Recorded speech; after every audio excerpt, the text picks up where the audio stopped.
So how did it come to this? How did Japan, one of the strongest economies in the 20th century, manage to become a complete mess? Japan, a country that used to have the world's second highest GDP after the United States. Japan, a country whose people would rather work than bang. Japan, a country that literally crawled its way out of radioactive waste. And it just shit the bed so hard, okay? But to understand this, we gotta go back. We gotta go back to when the US was still kicking ass.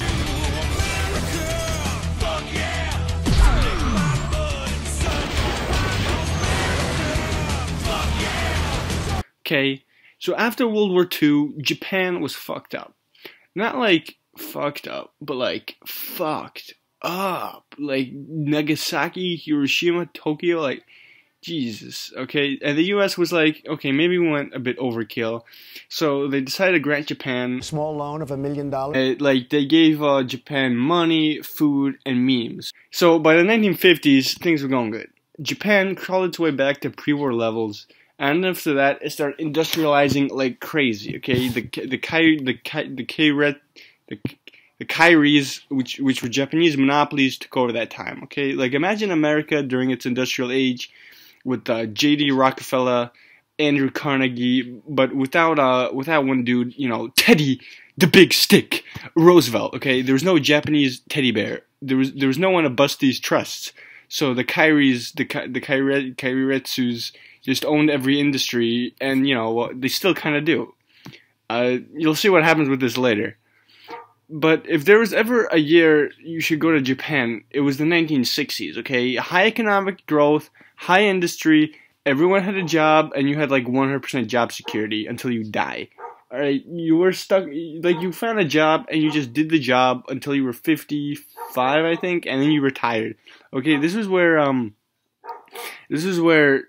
and manga came from. Okay, like look at Japan's GDP right now. Okay, you see this? We're talking about growth rates of up to like 12.88% compared to the U.S. that year, which was like 4.8. Okay, Japan didn't make mistakes. It was long-term growth and high technology, high industry, car manufacturing, like videos, DVDs. I gotta mention MIDI, which was Japan's Ministry of International Trade and Industry, which basically let the Kairis do whatever they want, and it actually helped them out. Which, I mean, it was nice for now, but like the government and big business working together, you'll see what it happens. Like I said, okay, so things were going cool until the 1970s. Okay, you can see there are two drops in GDP growth. One was where Japan moved to a floating currency, and the other one was with the OPEC oil crisis, because the Arabs thought Japan was pro-Israel, but Japan was like, nah, fuck the Jews, and they just got their oil back. So during this time, the prevailing mindset was you kind of went to school, you got a degree, you got a job, and then at your job you just worked there your whole life. Then you retired and then you died. I mean, it's kind of weird to us. I mean, not us as in like Americans, but like Japanese people at the time basically had their whole entire lives mapped out. You knew where you were going depending on how well you did in school. In the 1980s, Japan had all the cars, all the computers, all the hentai you could want. And it was at this point, right, that things got kind of crazy because the U.S. got scared. You know, the dollar was so strong because American people were buying so many foreign goods that U.S. companies got really scared. They kept losing money, and you had no you had no American goods in any other foreign market. So the U.S. got a bunch of countries together, and they made the Plaza Accords. It's when like the U.S. basically said, I'm done buying all your useless shit, and now you're gonna have to buy my useless shit. Well, it mostly said that to Japan and West Germany, and because your grandparents will remember this. But it was around this time that Japanese cars absolutely anally raped American manufacturers. It was so badly destroyed General Motors. Like Reagan even had to get Japan to put a voluntary export restraint, which basically said like, stop putting your cars here, and you know, it was bad. It was so because of the Plaza Accords, the U.S. started to depreciate the dollar. This transformed the Japanese export-driven economy into more of a domestic economy.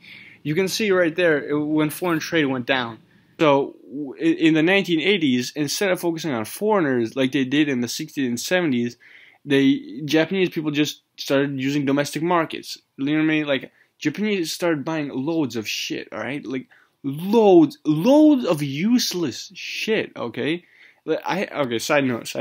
I had a friend from New Zealand who lived there during this time, and she said the 1980s were like the best years of her life. She lived in a hospice, I think. I don't know what they're called, but she was living in with a bunch of foreigners from other countries, and she basically just got by doing random jobs.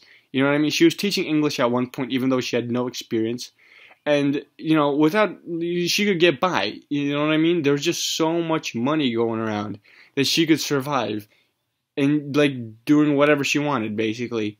And whenever she needed a DVD player or like a new cell phone, she would just raid like trash cans because the Japanese were kept pumping out new technology every week. So whatever came out in Japan, like in the trash, was already miles ahead of what would be in like the United States. You know what I mean? So it was like in the 1980s in Japan was like, as they would call it, kawaii. Alright, you had money everywhere. The real estate market was exploding. Manufacturing, industry, Pokemon, Digimon, Agumon, PlayStation Mon, and on December 29th, 1989, the stock market reached its greatest height, okay? The new year was going to happen. Japan was ready to see another 10 years of growth. Wait. Oh, fuck.